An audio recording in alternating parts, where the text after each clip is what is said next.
कोई छोटी सी बालिका वो रोज पत्र भेजती जगन्नाथ जी को, तो जगन्नाथ जी को कुछ और शब्द कह करके संबोधित करती, वो भैया मानती, उसके कोई भाई नहीं थे, वो कहती हे जगन्नाथ जी आप मेरे भाई हो। तो बोले रोज पत्र भेजती महाप्रभु जी को कि रक्षाबंधन पे मैं आऊंगी, मेरी अवस्था अभी केवल 5 साल की है और मैं आपसे कभी मिली नहीं हूँ, मैंने केवल माता जी से आपके बारे में सुना है और मैं आऊंगी जगन्नाथपुरी, रक्षाबंधन वाले दिन आऊंगी, राखी लेकर के आऊंगी, हे जगह तुम मेरे हाथ से राखी पहनोगे ना।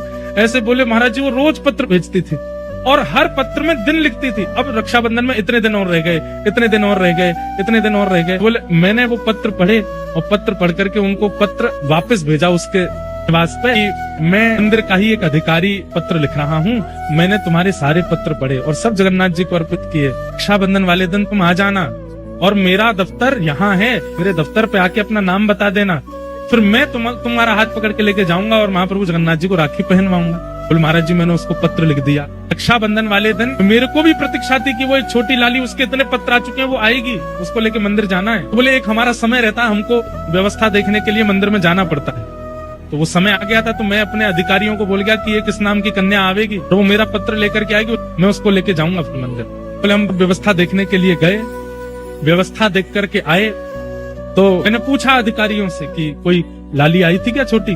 बोले हाँ एक 4 साल की 5 साल की बालिका आई थी और आके थोड़ी देर बैठी रही, फिर पता नहीं कहाँ चली गई। बोले मैं फिर ढूंढने निकला, पता नहीं कहाँ चली गई बेचारी, इतने साल से पत्र लिख रही है, इतने दिन से पत्र लिख, उससे राखी तो बंधवा दे।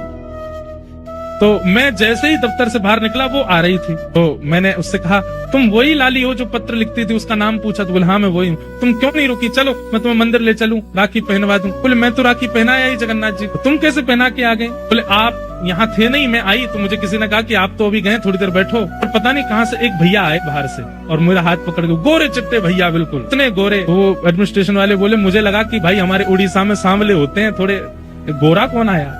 बोले गोरे चिट्टे आए और हाथ पकड़ के ले गए और बोले लो यहाँ पे राखी बांध दो और जगन्नाथ जी को राखी पहना दो। और बोले अंदर पहनवा करके आए। महाराज जी आश्चर्य की बात ये थी कि मेरे मंदिर से निकलते और मेरे लौटने तक इतनी देर कपाट बंद थे, महाप्रभु जी के जगन्नाथ जी के दर्शन हो ही नहीं रहे थे, फिर वो राखी कैसे पहना के आई भीतर? मैंने उससे पूछा तुमने राखी पहनाई, जगन्नाथ जी को देखा? बोले हाँ। मैंने कहा मुझे दिखाओ कहाँ बांध के आई हो? तो बोले भीतर लेके गई और द्वार के पास ही एक स्थान पर जहाँ पे बंद बनाया जाता भीतर लोग ना जाएं, वहाँ राखी पहना करके आई। कपाट बंद थे, वो भीतर कैसे गई? बोले गोरे गोरे भैया लेके गए। तो फिर मन में भाव आया कि श्री बलभद्र जी आए और आकर के लाली को लेके गए, बोले जगन्नाथ जी को राखी पहना दे। आज भी एक नहीं अनेक लीलाएं मैंने सुनी है, आज भी महाप्रभु जगन्नाथ जी करते हैं।